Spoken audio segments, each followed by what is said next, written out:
वालेकुम दोस्तों, मैं हूं तुम्हारा अपना शहजाद सिंगर। तो हम घूमने आए थे बाहर सुबह, तो हम आपको ननकाना साहब का स्टेशन दिखाते हैं। तो ज़रूर विज़िट करें, बहुत अच्छा ये ननकाना साहब का स्टेशन है।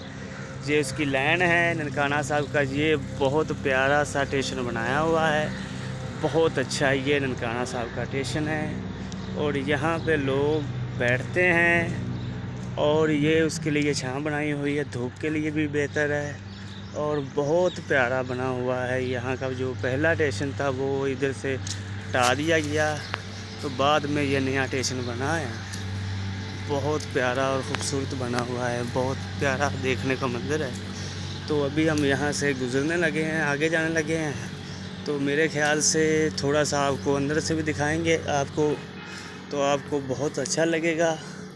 और विज़िट करना, देखना, बहुत खूबसूरत बना हुआ है, बहुत अच्छा बना हुआ है। जो पहले बना था वो इतना ख़ास तो नहीं था, पर उसको तोड़ दिया। ये अंदर का नज़ारा है थोड़ा सा, ये ना अंदर से बना हुआ है। यहाँ से टिकटें वगैरह मिलती है इधर से, तो इधर से लोग बाहर जाते हैं। ये कमरों वाला, ये बाहर का सीन है। तो बहुत प्यारा बनाया हुआ है, बहुत अच्छा। शुक्रिया, दुआओं में याद रखना।